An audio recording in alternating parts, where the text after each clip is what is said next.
You don't just want to sit in a chair and listen to people talk about stuff. You want to engage with the rest of the industry, talk to people you don't get the opportunity to talk to. There will be people there whose names you may recognize, who are involved in standards and specifications, who, are deeply involved in, writing the rules for how passkey works, for example, or WebAuthn, right? Updating OAuth right the way through to folks who are doing literally solving the same problem that you're solving, but just at a different enterprise.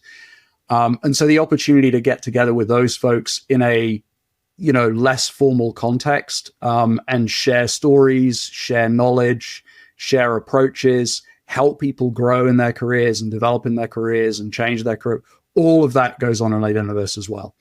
And now I'm going to cheat and I'm going to turn the question around, because I know you guys have both been to Identiverse multiple times. So I would love to know from you what Identiverse is for you guys.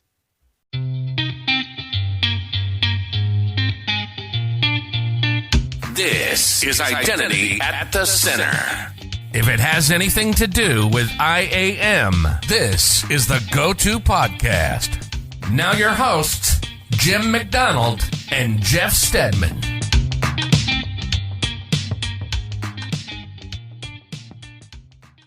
Welcome to the Identity at the Center podcast. I'm Jeff, and that's Jim. Hey, Jim. Hey, Jeff. How are you? I'm okay. How are you? Good. I had a little bit of a stutter there, huh? You did.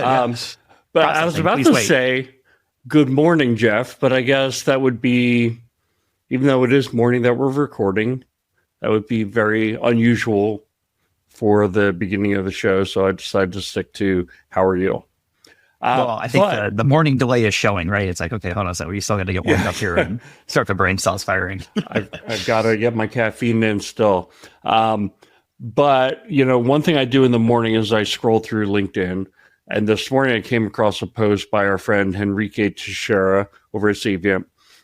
And his post was about a new Gartner paper that just came out. And it was putting some definition around this idea of non-human identities. Talked about non-human identities and machine identities and what the difference is. And so they set up a framework where machine identities is actually a subset of human identity or non-human identities. And also the other type of non-human identities are software identities. And that kind of maps to the framework that I've always had in mind, which is when you think about non-human identities, there's workloads, software, and there's devices or machines. And I started to kind of question my framework and think that, the Gartner framework probably makes a little more sense. So devices, and it's not that the word devices using the English language is a bad word for machines. I mean, they're kind of like synonyms. But I think in our minds, devices are your phone, your tablet, maybe a kiosk or something like that. So it is more narrowed down, and it would exclude IoT, like a thermostat or something built into a manufacturing device.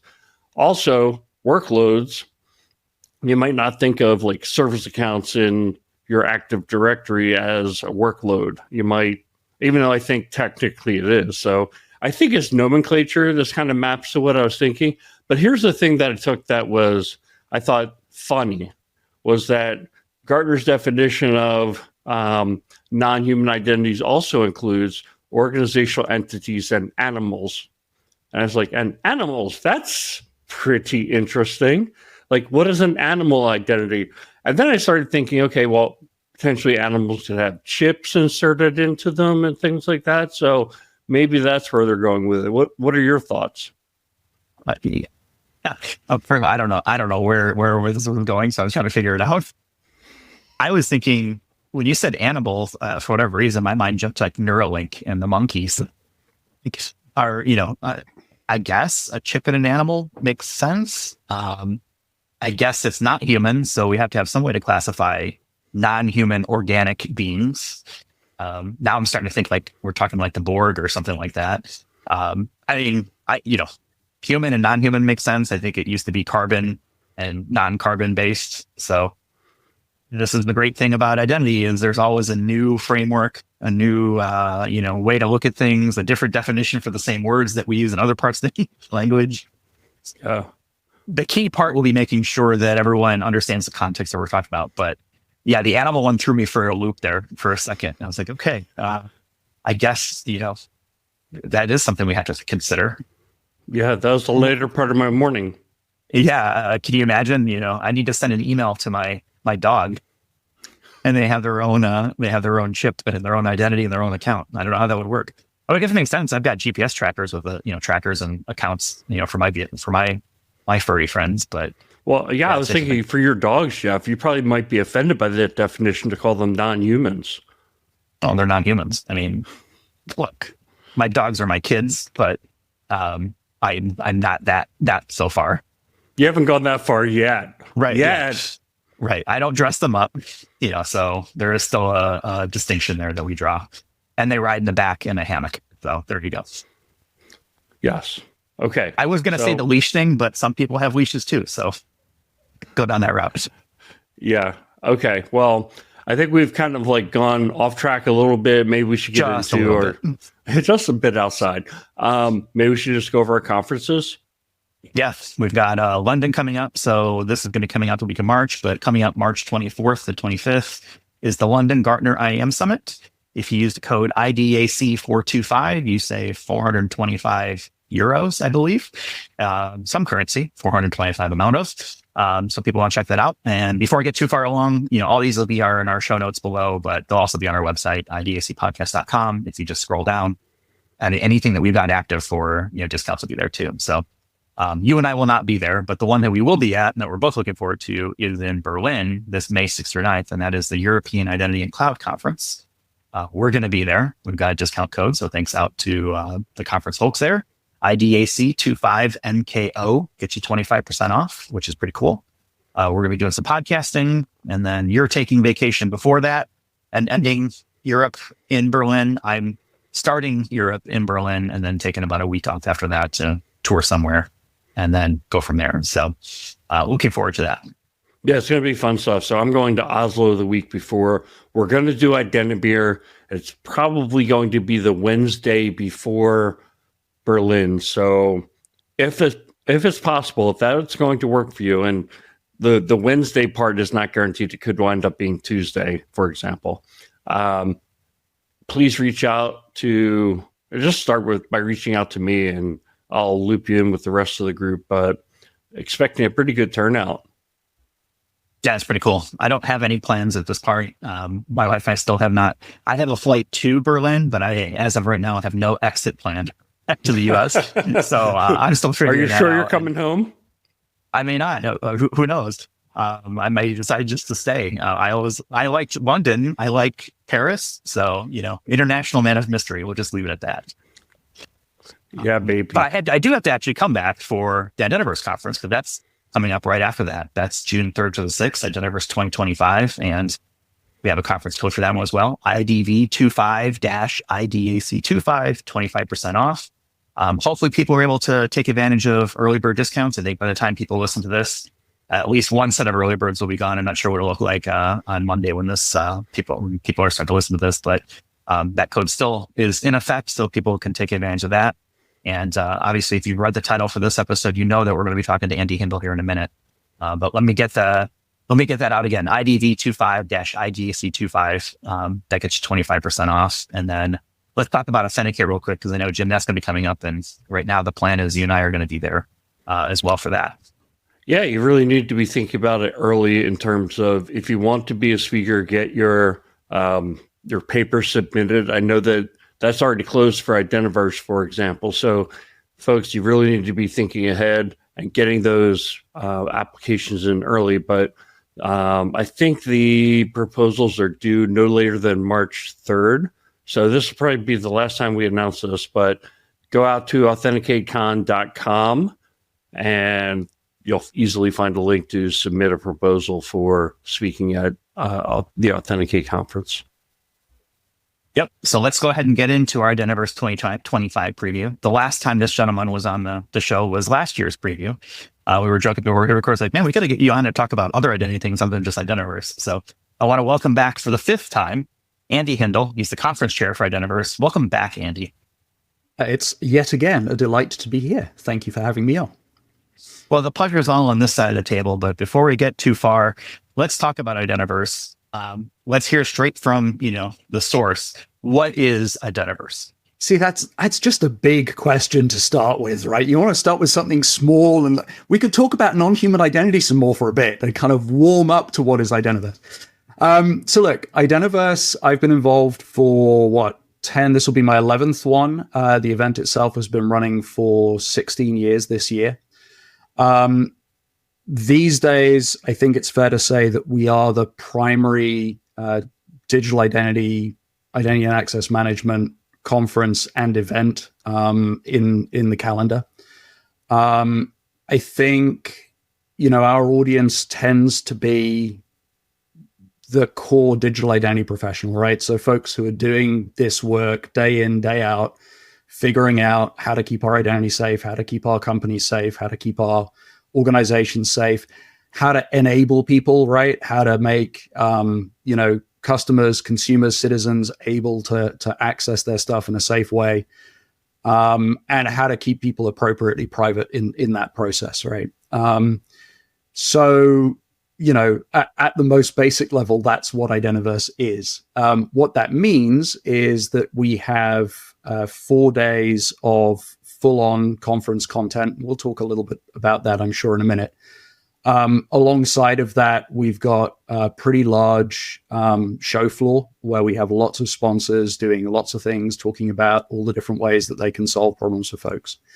Lots of entertainment around the edge, right? So we've tried for years, and we continue to do this, to make, you're going to be at a conference for a week, right? You don't just want to sit in a chair and listen to people talk about stuff.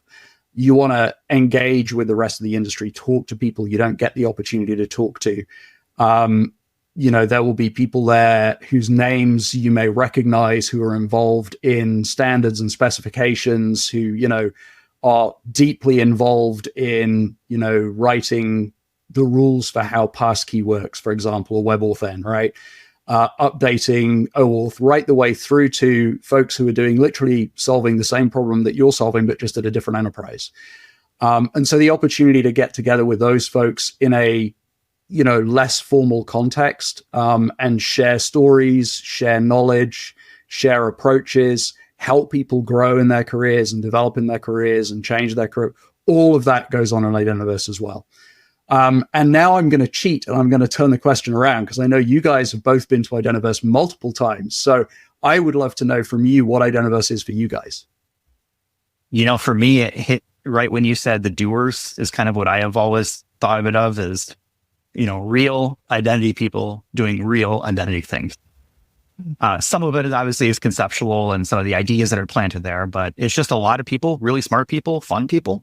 It's a great community, and you get to see and hear from those folks. I think Identiverse has done a really good job over the last several years of really incorporating new and existing voices in the space. Obviously, the existing voices have been around for a while, but we need to continue to promote new voices, new ideas, new things like that come out and encourage people to continue to give back to the community. So I'm excited about that, but yeah, you hit it right in the head. It was like, these are the doers that are showing up for this type of stuff. And you can kind of, commiserate to some degree. You can articulate and, ideate, with a bunch of people. And you can also eat folks, in Vegas. So that's kind of what it means to me. Jim, what do you think when you think of Identiverse? Well, I think Identiverse is probably the largest conference in this space now, but there are a couple that are, similarly sized, but I think at least for vendor agnostic conferences is probably the largest. I think it pulls together a fantastic group of practitioners, people that, I make new contacts every year. So I think a big part of it for me is about the networking opportunities, sitting with people at various events like lunches and breakfasts and things like that. Also just attending the sessions and hearing people talk and understanding, one thing that Andi mentioned that to me, I completely connected with was hearing, you're an enterprise and you're hearing what another enterprise did already and what their success story was because they're not going to usually come and present about a failure. There are sessions almost every year where they talk about like, hey, these are things that we've done in the past that have failed, and here's things to avoid and pitfalls to avoid. All of that is how you grow your own personal body of knowledge. There's things that there's only so much that you can do. The rest you have to learn from other people. And it's a great place through either personal interactions or sitting in on these sessions where you learn from other people and they learn from you. And then you make these connections that last beyond the conference, and they turn into friendships over the years. Yeah, good question, Andy. Kind of like, okay, and I think there's a little bit of something for everybody too. I don't think that this is not necessarily just for like experienced people. I love seeing new folks to the space come to this thing. Yeah, and I'm actually glad you mentioned that. And you mentioned the hearing from new voices as well, right? And both of those aspects are things that have been really important to us over the years and which we continue to really focus on. So one of the things we started a couple of years ago in conjunction with ID Pro is that we started a newcomer session, which runs right before the sort of main conference agenda starts. The first year that we did it, actually the first year we experimented with it, it really was an experiment, and it was very last minute, very thrown together. And it told us enough that we had to do it properly the following year. So the following year we gave it some actual space and we put it on the agenda, and we let people know it was happening. Got some really good feedback out of that. In fact, we had so many people attend that they didn't fit in the room that we'd allocated because we were just guessing. We're like, I don't know, maybe like 50 people will show up, and we had like 250 in this room. So last year we had a much larger space, with dedicated time. And again, I mean, it was absolutely full to bursting. So I usually try and show up at this thing and just kind of say hi and welcome so that, folks who haven't been to the conference before, mostly what you see of me that week is I'm up on the main stage, kind of orchestrating things, or I'm rushing around, trying to fix stuff behind the scenes, or I'm asleep. But it's nice, particularly for the new folks, for me to actually be in a smaller space and to say hi and welcome and do those things. So last year I was a little bit late, and I kind of got there and everyone was already in this room, and I was trying to get, up to the front. So I kind of, worm my way through, and I get to the front and I say 4 or 5 things, and I'm like, and I'm really sorry, I've got to go because I've got a keynote rehearsal, and off I go. And behind me, I can hear Heather Flanagan, who was running this session together with Alan Foster, saying, for those of you who don't know, that was Andy, who's the conference. I totally forgot to introduce myself. So yeah, we try really hard to make it a welcoming environment for folks who either haven't been to the conference before, haven't been to a conference like this one before, or who are relatively new to the industry and kind of don't know where to start, right? But the other thing that's really important, you mentioned this, is the new voices. So for those who don't know, who haven't, attended Identiverse before, the Identiverse agenda, almost all of the conference agenda, gets built out of a call for presentations, which, to Jim's point earlier, is closed. We've made those decisions. Thank you very much. Please play again next year. But we have a content committee that I have the honor of chairing, and we spend, basically 6 weeks from the beginning of January going through an enormous number of proposals, and trying to figure out as best we can how to construct not just a high quality agenda, but also an agenda that touches on as many of the important topics as we can in any given year. Now, topics go in and out of favor, right? They are more or less important. There's more or less to say from one year to the next. But we try and construct something that's reasonably comprehensive. And so, yeah, that means including material that's suitable for folks who've been, doing these kinds of jobs for 15 years. It also means including material that's suitable for folks who, just started last year out of university, right? But we also want to hear from people who haven't spoken before. And so one of the metrics that I look at is, do we have a reasonable proportion of, yes, well-known, well-recognized voices in the industry, folks, most of whom I know have been, on the show here, right? So folks like Ian Glazer and Nishant Kaushik Heather Flanagan, who I mentioned earlier, and Eve Mailer, and so on and so forth. But we also want to have, and we aim for about 50%. We're usually pretty close. We want to have around about half of our agenda be voices that we haven't heard from before, whether those are people who are seasoned presenters who just happen to have not spoken on Identiverse before, or whether they really are, brand new, and we get a mix of that. I think that's really, really important to make sure that we continue to offer those sorts of opportunities, and that people can hear, fresh perspective every year they come along. So. Yeah, I love hearing new ideas, and keep it up, I guess. Right, let's try to keep it fresh. I think it's the one thing that helps prevent it from getting stale. We talked about what it is and when it is June 3rd to the 6th. Jim, do you have something you want to bring up here? Yeah, I just wanted to just tag off of, so you talked about people like Heather Flanagan and Alan Foster, and we've had both of them actually on the podcast.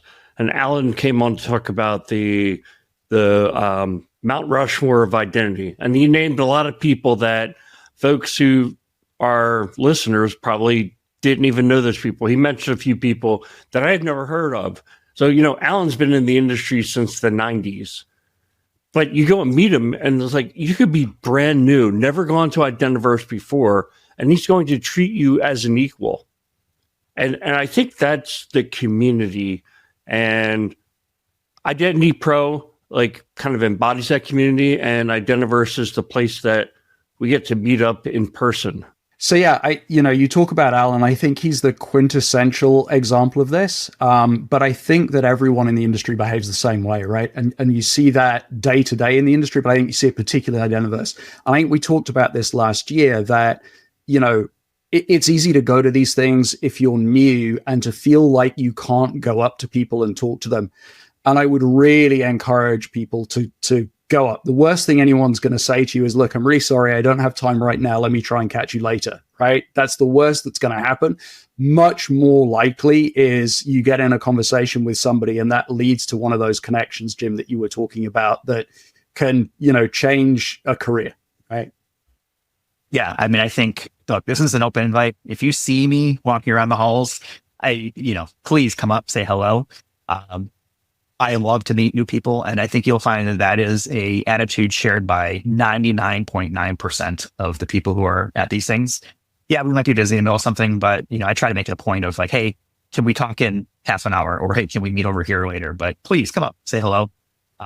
We love to meet new people, especially Jim and I. So and you'll be able to spot Jim. I'm sure he's usually wearing some funky jacket. If we're in Texas, maybe even a cowboy hat. Definitely, come up and say hello, and meet new people. Look, I get it. Not everybody's, as socially, adept, maybe feel a little bit awkward. I used to do the same way. Now it's just like, hey, I'm Jeff, blah, blah, blah.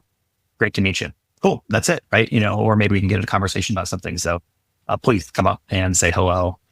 Speaking of coming up and say hello, Andy, this is in Las Vegas, which I love. I love Las Vegas. I know that I feel like I'm slowly getting into the minority of people who like Las Vegas, but as someone who doesn't really gamble, doesn't really drink, but loves kind of the show and the environment and the excitement and the plethora of activities and food options.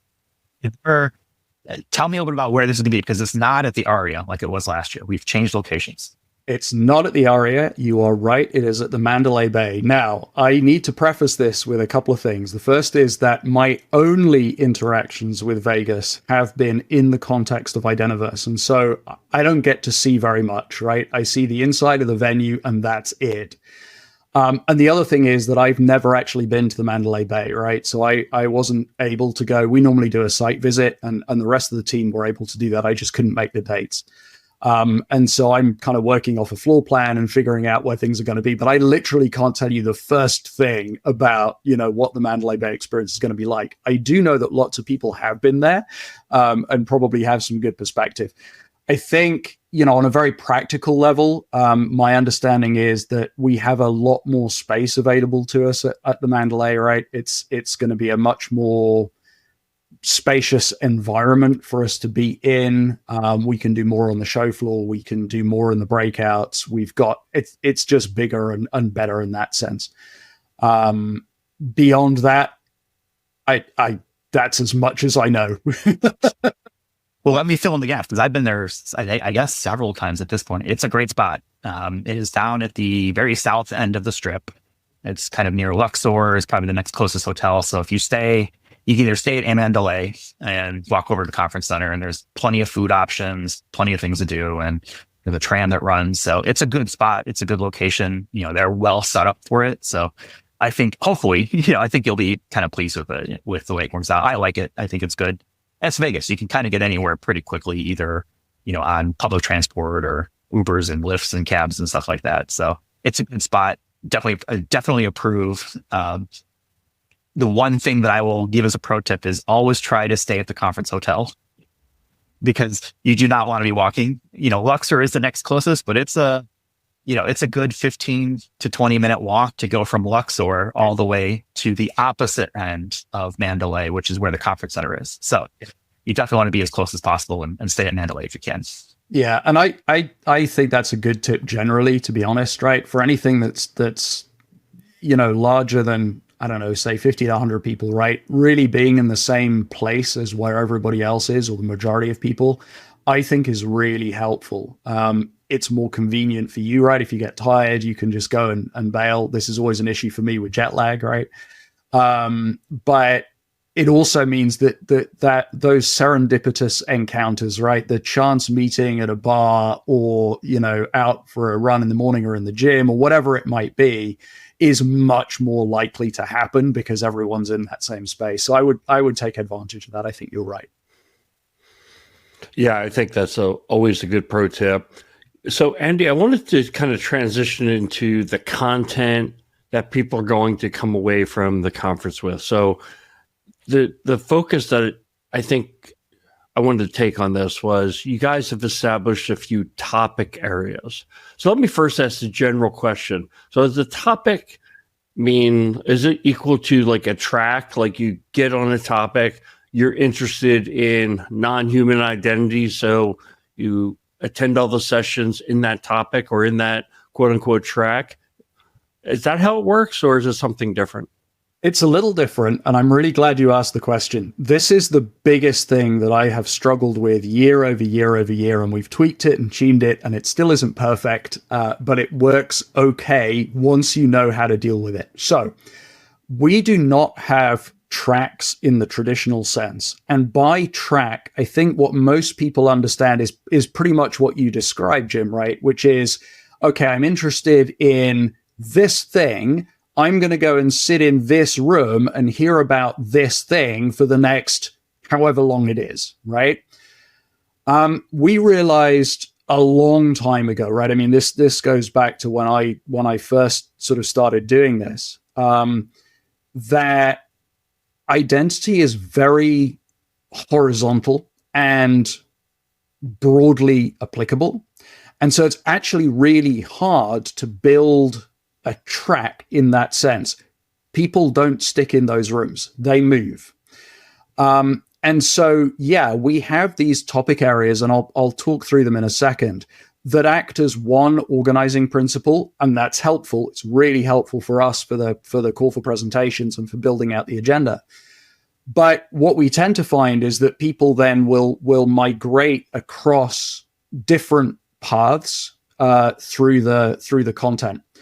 Sometimes that's to do with the vertical sector. So if you happen to work in banking, it may very well be that you go and you identify all of the things that are directly relevant to banking, whether that's because it's being, specifically about a bank. So this year we've got several things about open banking because there are some changes coming in the US that are going to have some impact there. So you might say, okay, well, there's a thing about open banking in the architecture and standards topic.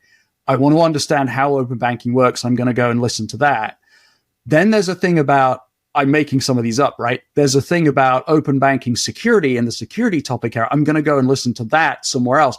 And then there are these 3 presentations by somebody from M&T, someone from Capital One, and someone from First Insurance that are all in deployment that are interesting to me because I also work in a bank, right? And so there I've gone through, 2 different actually 3 different topic areas, and I've selected things based on the material in a couple of cases and the presenter in a couple of other cases. And that's typically the behavior that we see. So back to the start of the question, right? We have, and these have been consistent now for, I want to say 3 or 4 years, if not a few more. We've got 8 primary topic areas that we look at, and those are in alphabetical order, because that's the order I've got them written down, and I have got them written down because otherwise I'm bound to forget one, and then those people will be very upset that it's like Oscars, right? It's like, I want to say thank you to my mom and my dad, and oh no, I forgot my cat. So we have architecture standards and engineering. We have a thing that we made up, which is C3 IAM. So that is customer, consumer, and citizen, and we wrap them all together. But if you put all the words, it ends up really long. So we just made it C3 IAM. We have deployments and leading practices, identity for security, identity in business. And that one's really about the business impact of identity, right? So not how do I make money out of an identity, but what impact does my identity program have, on my business, or how can I explain to my business the impact that my identity program is going to have? Can I just say, I love that topic, Andi. I know you and I have talked about this offline for the last couple of years, but the business of IAM is such an overlooked part of the identity space. I love to see content on it. So thank you. And thank you. And we will keep pushing on that one. It's so important because getting executives to understand why our stuff is important is hard. And some organizations have been really successful at it. And so hearing from them and then being able to take those arguments back to your enterprise and say, this is what they're saying over at Chase. We might want to pay attention to that, right? Or wherever it is. Again, I'm picking company names out of thin air, but privacy and ethics, that one's close to my heart. It's one of those adjacent areas for us, but it's increasingly important. And I think paying attention to it is very worthwhile. Professional skills and development. So that one's really about those soft skills. How do I develop my career? How do I present better? How do I present my ideas better? How do I make a business case better? Those sorts of things. And then vision, strategy, and futures, which is exactly what it says on the tin, right? It's what's coming down the pipe. So those are kind of the core topic areas that we look at. But like I say, people are going to drift across those. And it's not like when you register, you have to say, oh, and please register me for this track, right? The whole thing is open with a full conference pass. You look at the agenda, spend a little time with it before you go, and figure out which things are going to be most relevant to you.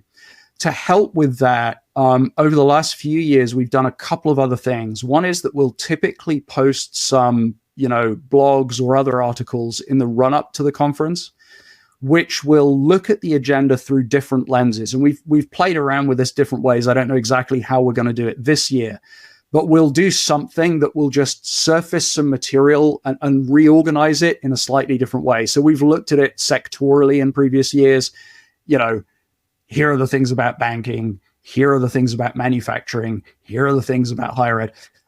We've done it with sort of subsidiary topics, right? So we'll pick on passkey just for the sake of argument, right? Is there going to be some passkey material in the agenda this year?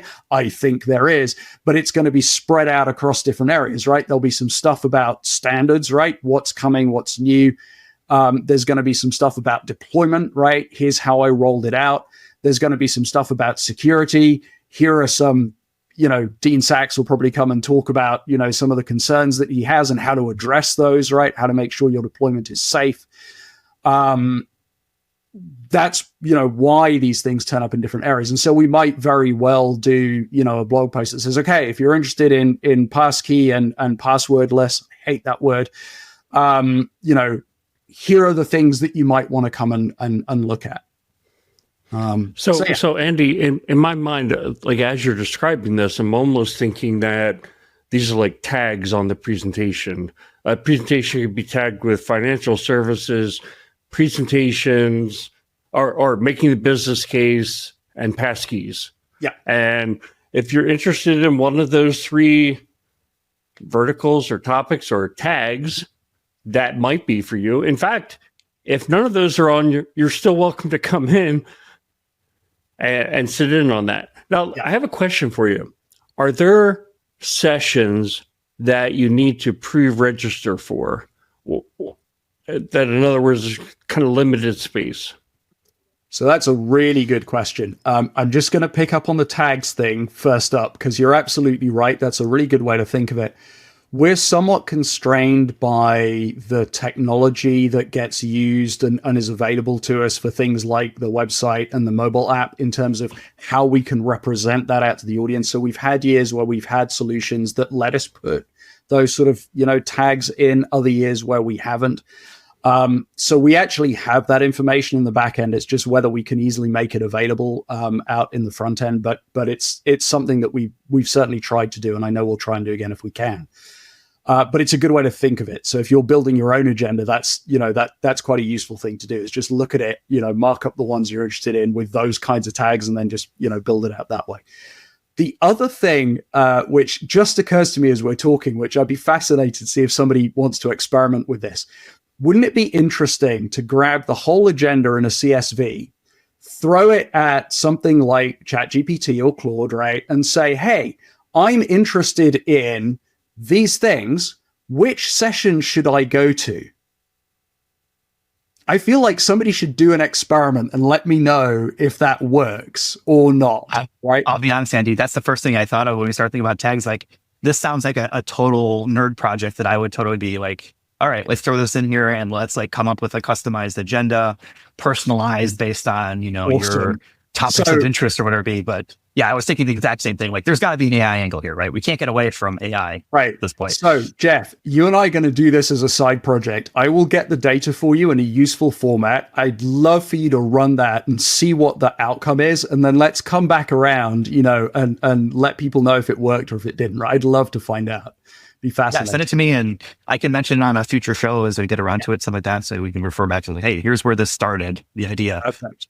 And who knows? Maybe it's a good answer. Maybe it's a silly answer. Who knows? But let's find out, right? So, Jim's question, which was, are there things you have to pre-register for? So, for the longest time, we have not done that. And by and large, that is still true.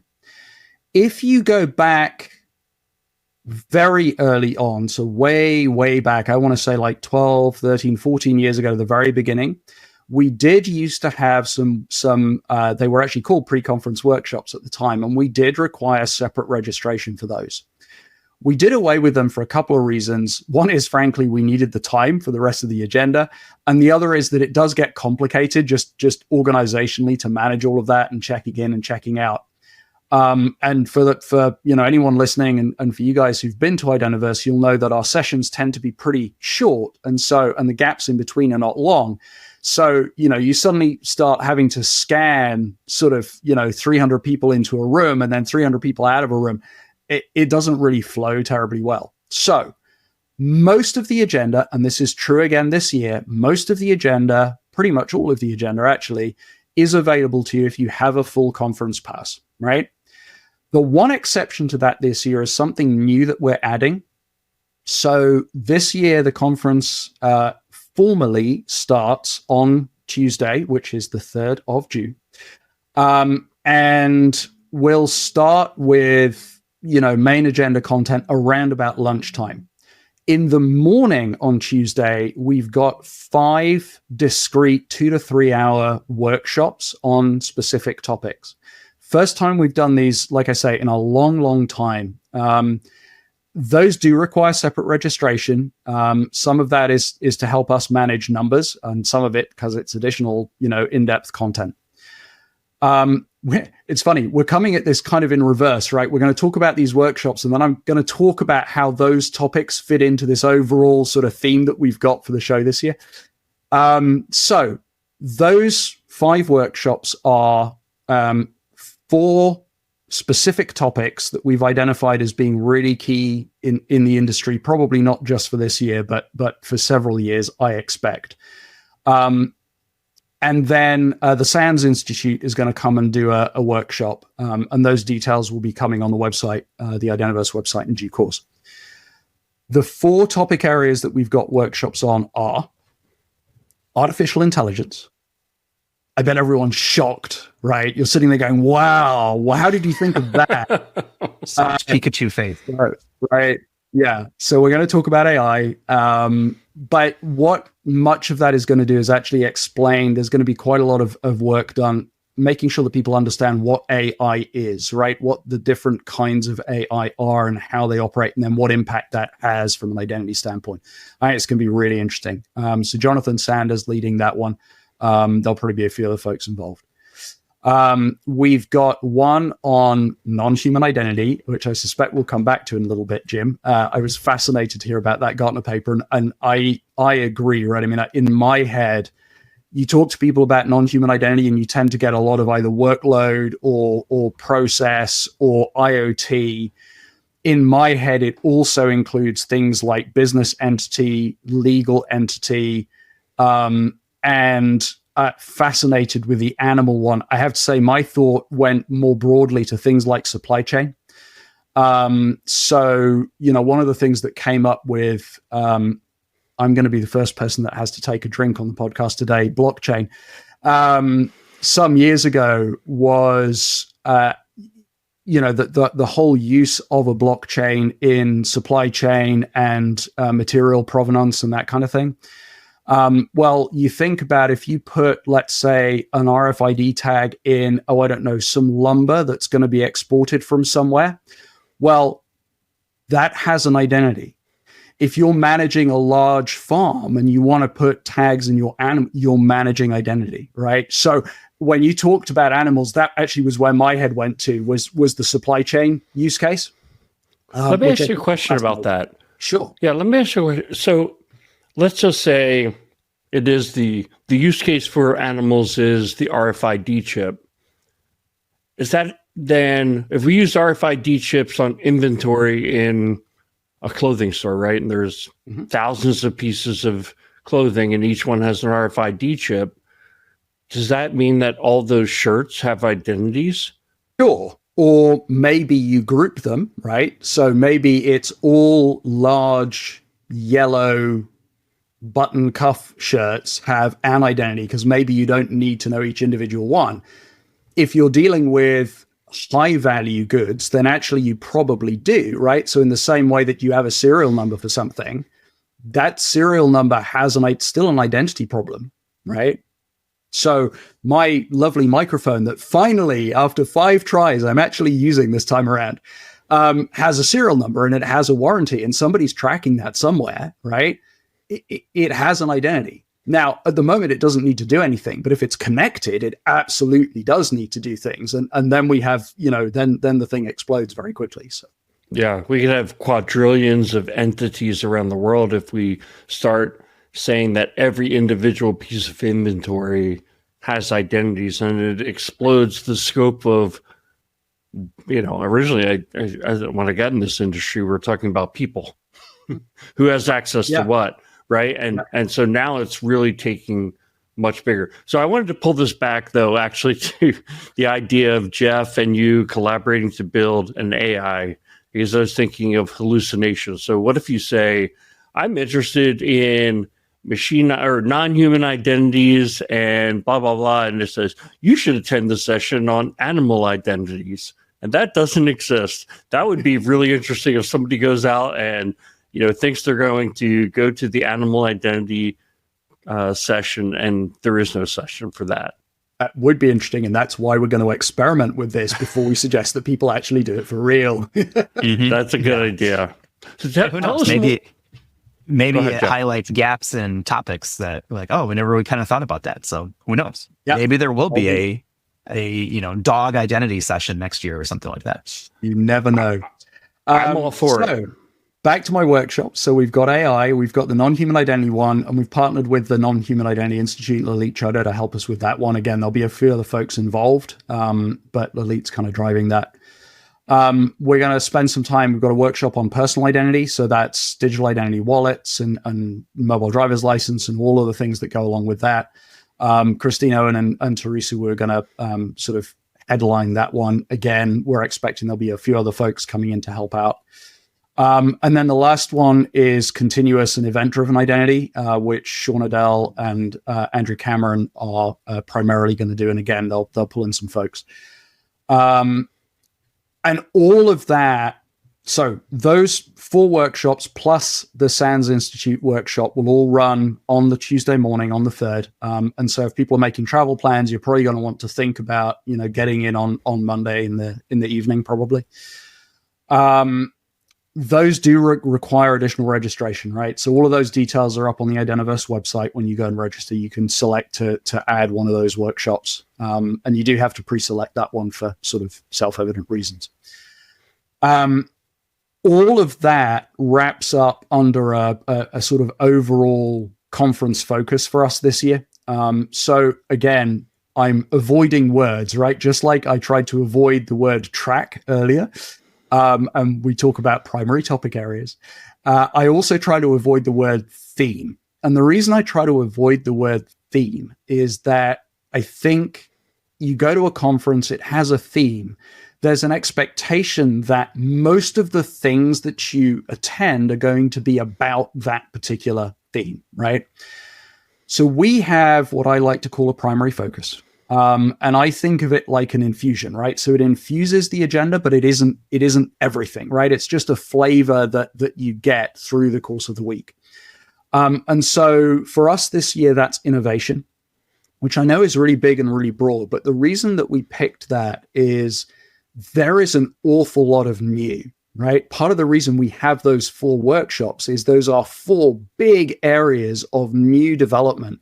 There's a lot going. You could pick any one of those areas and say, well, we'll spend a week talking about that, right? And there are 4 of them. And I'm sure that some other group of people would look at the industry and go, no, there are 4 other ones, right? There's a lot going on.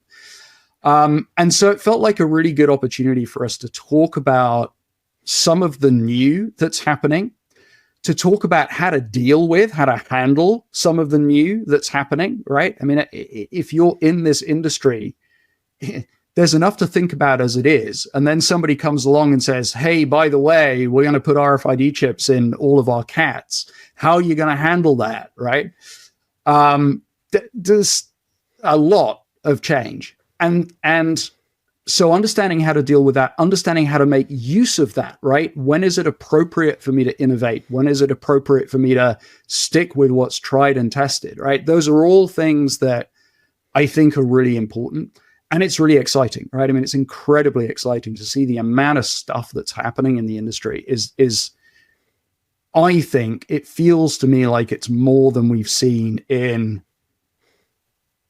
I want to say 15 years, and it might be longer, right? I mean, there's just a lot. That's a really good point. So beyond kind of everything we just talked about, I think the last thing that I'd want to know would be, number one, what can we expect out of the keynotes this year? And hey, we're going to Vegas. What are some of the after-hour things that are planned within the conference? Yeah, so the main stage for us has always been about setting broad context for the industry, right? And adding a little bit of what one of my colleagues likes to call sparkle, right? You want to have some fun with the main stage. And we've always tried to put on a good show, right? I mean, the AV company that we've worked with historically does an amazing job there. And it's honestly, I mean, I get to go and play on the main stage and I love it, right? I mean, it's just an amazing environment to be in. So we've got a few things, right? I guess I'll probably be up there a little bit saying some stuff. Andre Durand will be up there. So he's the founder of Identiverse originally. And it's always nice to have him along and talk about his perspectives on, what he sees happening in the industry at the moment. We've got a handful of guest keynotes that we've already confirmed. There'll be some more coming later on. So it's definitely worth keeping an eye on the website as we make, more announcements as we get a little closer. But 3 that I'm particularly excited about in no particular order. So Hannah Rutter, Hannah is the Deputy Director of Digital Identity with the Department for Science, Innovation, Technology here in the UK.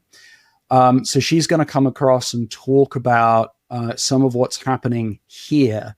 And I think for me, that's exciting, partly because, look, I'm based here. I'm based in the UK. I am British.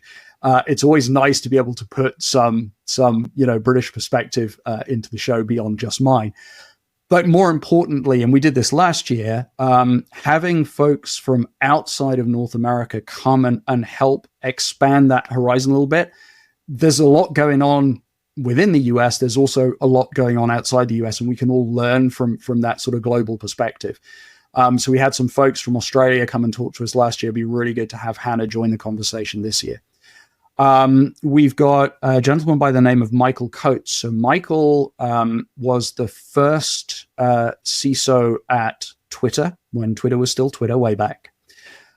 He was also the CISO at Mozilla. He was the chair of OWASP for a number of years, and he's done a whole bunch of other stuff. So again, hearing his perspective on what he's seeing today and how he thinks about this industry, I think is going to be really, really fascinating. And then a wonderful woman called Romy Benincasa, and I recommend people go and you can sort of look up her profile online. But Robin has an amazing history of being an endurance athlete, an ultra athlete. She has a number of world records in some fascinating long distance kayaking things. She's also a firefighter over in San Diego in that area. And has lots of other things to talk about. So that'll be something a little bit different for everyone up on the main stage. I'm really, really looking forward to that. Then we've got some folks from within the industry whose names people will recognize. So I'm particularly looking forward at the end of the week on Friday. Again, Sean Odell and Andrew Cameron are going to talk to us about continuous identity in a slightly broader context up on the main stage. I'm really excited about that one. And we'll have a few others, like I say, that we'll announce between here and the show. So yeah, lots to get stuck into. And that actually reminds me, it gives me an opportunity to say, it is worth remembering that the event really does run through until Friday lunchtime. I think if you've been to other shows, there's this sort of expectation almost built in that, okay, well, by the time I get to Thursday night, it's pretty much done, right? No. We have a big block of content, and it's really in-depth content on Friday morning leading up to the closing keynotes. If you can, it is absolutely worth staying through that, because that's where a lot of the meat of the agenda ends up being, is on that Friday morning. So really recommend that people, if you can, kind of make travel plans around that, stay through, see the closing keynotes up till lunchtime, and then head off after that if you possibly can. There's too much good content, man. That's the problem, right? Is like, it's so much. Yeah, I always end up struggling to say, okay, I want to go to like these 6 different things taking place at the exact same time. Yeah, it's the hardest thing every year. I mean, we have this problem when the committee and I are sort of doing the CFP process, and again, that's a 6 to 8 week process for us of really looking through. I mean, I think you guys know this, but I know there'll be people listening who don't, right? Every single proposal that comes into the CFP gets at least 3 reviewers looking at it, me plus 2, and usually it's me plus 3 others. And then we have calls for each of those topic areas, quite lengthy conversations about, okay, well, here are the things, here's what we thought, let's see what we can start. And every year we have to turn down, we had space to accept about a fifth, just under a fifth of everything that we received. And we could have picked, a different fifth, and it still would have been awesome, right? It's really, really hard. And I have a huge amount of admiration for my wonderful content committee who put in the effort. But I also have a huge amount of admiration for every single person who puts in a proposal every year. They're all great. And I'm really sorry we couldn't accept them all, right? I mean, I'd love to be able to do that. So, the end result is, we have a pretty solid week of content. It's one of the reasons why we keep most of the sessions quite short, is because there's a lot to get through. And the reality is, it's hard for people to sit through more than about 20 minutes and really pay attention. Actually, the number of people that can present well for more than about 20, 25 minutes is not large either, right? So it's one of the reasons we keep it short. And there's lots of opportunity sort of after hours to come back around, find the presenter, have a conversation, dig into stuff in a little bit more depth and more detail. And so that brings me to the after hours, which I know, Jim, you asked about. So couple of things that we already know that we can talk about on the opening evening. So on the Tuesday, right after the opening keynotes in the late afternoon, we'll have a big welcome reception in the expo hall. That's always a lot of fun. I'm hoping that we might have you guys at IDAC doing something in there. I know that's still a little bit up in the air, but fingers crossed that comes off. And there'll be lots of other stuff going on in there as well. Actually, I didn't mention it, but I talked about non-human identity earlier. We've actually, on the show floor, we've got a non-human identity pavilion. So there's going to be, a whole bunch of very specific stuff going on there. Bunch of new sponsors, new vendors in that particular space that I think is going to be really, really interesting to see. A lot of the vendors also have, demonstrations, presentations down on the show floor. So it's a pretty vibrant environment. Both for networking and for learning actually down there.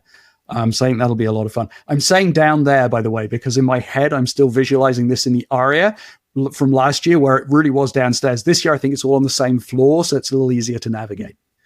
So that's the welcome reception. We'll also have a closing party on the Thursday evening. Again, remember, if you go to the closing party, that there is going to be material starting at 8:30. Please be respectful.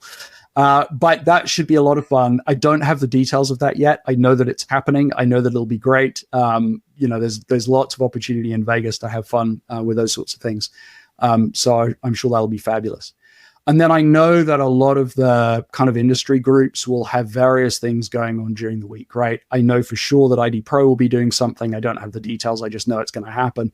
I have no doubt that there will be others as well. And those will start to emerge over the course of, the next few months between now and June. So there's a lot to get stuck into. One of the tricks, and Alan and Heather always like talking about this at that newcomer session, is pacing is really important, right? There's a lot during the week. And if you want to get the most out of it, it's definitely a marathon, right? You want to pace yourself very, very carefully so that you leave at the end not feeling like you've, completely used up every last sort of gram of energy that you have, erg of energy. Save that for the flight at home. That's when you can sleep. Right. Yeah. Drink lots of water. And there's just so many good things going on. I think, in addition to everything you just talked about, of course, every vendor is going to have like their own things going on. So I'm sure people are looking forward to having their email inboxes inundated with every single vendor that they've done business with or might do business with or never heard of, inviting them to do a bunch of different things. Go have fun.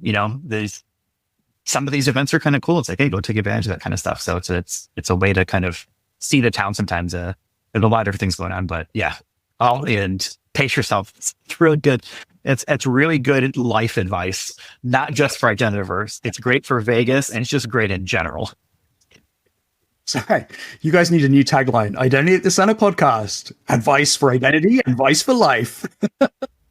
I don't know if we can provide any good advice for either of those things, but I'll take it. Who knows? So speaking of Vegas, kind of end on a lighter note here. There's so much to see and do in Las Vegas, and I've been there many times. I think at this point, I feel like I go there at least once or twice a year for like the last 15 years or so. Is there something, Andi, that comes to mind when I say, give me like a place, an activity, a thing that people should be checking out the next time they go to Las Vegas? I was hoping you were going to phrase that question as, what's your favorite place to be in Vegas? And then my answer was going to be, in all honesty, at the end of Identiverse week, my favorite place to be is the departure lounge at the airport. I would say McCarran International. I don't think it's McCarran anymore, whatever it's called, but yeah. Yeah, whatever it's called. In all fairness, I get so little time when I'm there to kind of get out and experience stuff. And I know there's a huge amount to see and do there. So I'm probably not the best person to give recommendations. I will say this, though. Some of the food in Vegas some of the restaurants are just out of this world. Like world-beatingly good, right? Like proper world-class quality. And so to the extent that folks are into, really good cuisine, there's some great food in Vegas.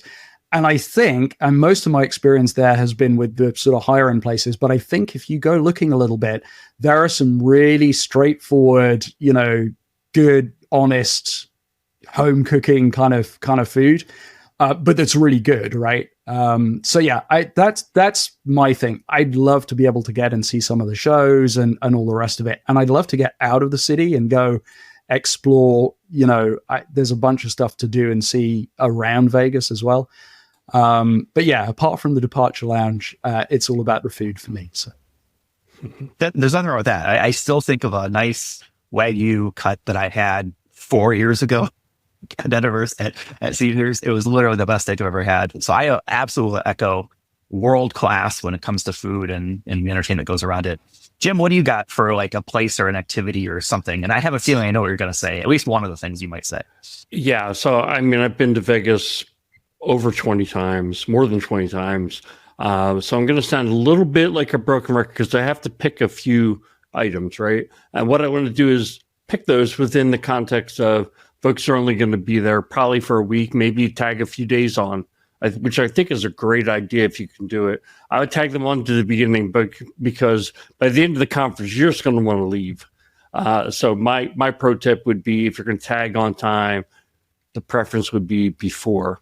So number one, last year I went to the Sphere. I think it was pretty new at the time. So that's the one I thought that you would mention. Yeah. I mean, it's just like, you probably have never done anything like it before. I know when I had gone, it was a totally immersive experience. I mean, I've done IMAX and things like that, but being there at the Sphere, I had to keep taking my eyes off the screen because it was so immersive. Like I was starting to feel scared.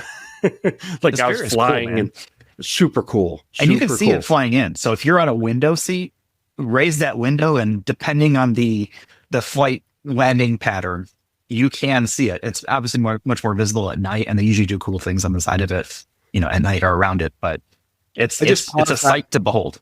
I paused that sentence completely wrong. I had visions of the whole Sphere flying in, which was a whole different kind of. That's a different experience, yeah. So that's number one. That's on the Strip. Number two would take you off the Strip to downtown Vegas, an area called Fremont Street. You probably have seen videos of it. There's like an overhead canopy, which is actually like a huge TV screen. And it's like what I think you would think of Vegas if your only experience was not just going to the Strip. I mean, on the Strip, literally some of the hotels, if you get a cocktail, you can spend $35 for a margarita, which is insane, right? Whereas you go to Fremont Street, you're talking about under $10 and it's a lot bigger. So that's just an example. I think overall it's just, kind of a more authentic experience, and living within the bubble of a resort on the Strip is very expensive. And I think it's just fun to break away from that. The third thing I was going to mention, Mandalay Bay has a really cool pool. I think it's like a beach. And from what I'm remembering, it has like a wave pool. So it's kind of like that. If you've ever been to a wave pool, that's kind of the experience. And the beach, they actually have like real sand and everything. So it's been a few years since I've been there, but it's kind of a unique hotel from that perspective. What about you, Jeff? Mandalay is a cool spot. I like Fremont Street. I didn't discover that until maybe 1 or 2 years ago, and it's one of my favorite places in Vegas. If you like live music, they have like 4 different stages with different acts playing, and the place is big enough that they're not interfering with each other when they're playing. But if you're looking for something to do Friday night, like after the show ends, like that's a great spot to go out to. I mean, it'll be busy, it'll be packed, and hopefully weather is good, right, from like a heat perspective in Vegas, but it is a cool spot to go to for sure. I definitely like Fremont Street for the live music aspect and it being outdoors. Because usually what happens is I go to Vegas, I land, I go from the airport to the hotel, and then I don't see daylight sometimes until 2 or 3 days later. But I definitely echo Fremont Street. The one that I'm going to bring up is a place that my brother introduced to me, I think it was last year. It's called Area 15. So he lives just south of Vegas, just south of the Strip. And it's this place called Area 15. It's like I don't know how to describe it. It's kind of like a experience type thing. Just weird, wild, EDM type music. And it's just kind of a fun place to go to and just try a bunch of different things. They had this really cool kind of like immersive experience where it's a giant room and there's projectors, and it's not the Sphere, quality or that level, but you're in this giant room and the projectors are showing like a surround view, 360 degrees, space travel and like being on the moon and a bunch of different stuff. It's kind of super trippy, and it's a totally different vibe than anything else that I've done at Vegas. And it's off strip. So it's on the north end. I want to say it's kind of close to Stratosphere, sort of to the west of that, past the highway there. But it's just a cool little spot, and it wasn't too busy last time I was there. Maybe it was there, off times and off season, but it's a cool spot to kind of get off the strip and do stuff. And they have a bunch of different things you can do there. So, one of those silent discos, right, where you put on the headphones and you just kind of do your thing in that. Black light type things with trippy music and different visual effects. I'm sure there is a certain population that might be listening is like, yeah, that sounds totally for me. And then there is like just as many people like, that sounds terrible and I'm never going to do that. So Jeff, you've always been a big fan of Vegas. Are you a big enough fan that you would actually live there? I would not. I would probably live off strip somewhere, obviously, but I do like it. I've said my brother lives there part-time. We know you're not that rich to live on strip. Yeah, right. We're gonna have to get a few more sponsors, make really Identity at the Center to have me at the center of Vegas. There you go, life goals, that kind of thing. But yeah, I would live in Vegas. I like the area, and I know it's a desert and heat's like my kryptonite, but it's a dry heat, and that's what air conditioning is for. I stay indoors and then I go out at night like a vampire. Yeah, so I would do that. Short answer is yes. And that's it. That's I'll take it. What, does that shock you in any way, Jim? No, it's great. It's a great place. I always look at it as like, it's a great place to visit, but I wouldn't want to live there. But at the same time, it's like, I see different videos of, me, I like to go to the gym. They've got a number of the best gyms in the world in Vegas. So as far as like things to do and being the top quality, I think I could, but it's expensive overall. It's hot in the summer, and I don't think I want to live in the desert. It makes my nose very dry, and I don't like how that feels. So every time I visit a desert, my sinuses get very irritated.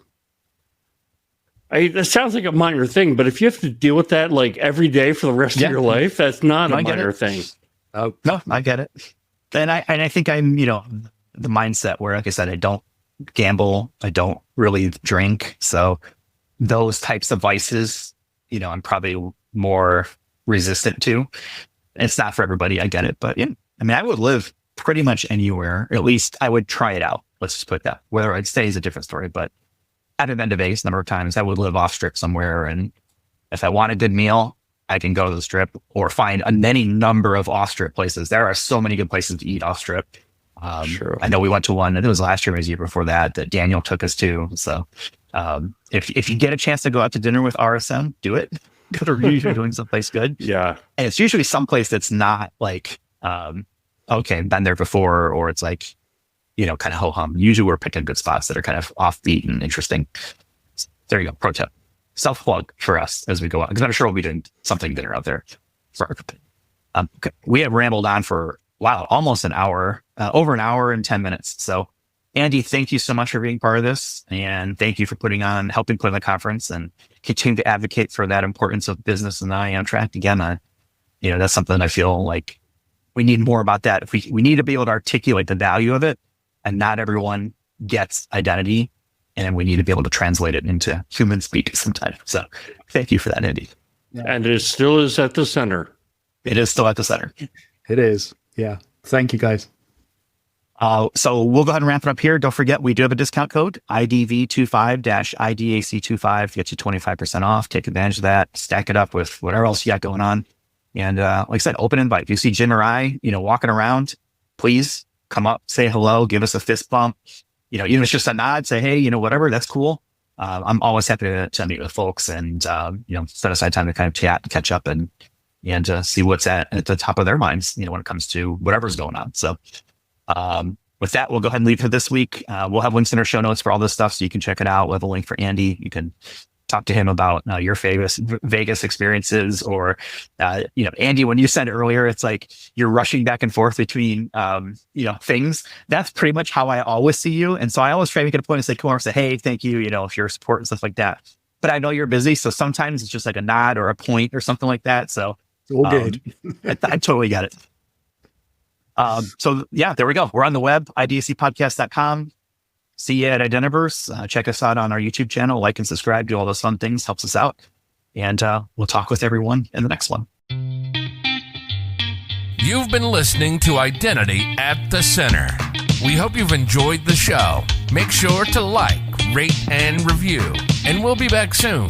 But in the meantime, hit the website at identityatthecenter.com. See you next time on Identity at the Center.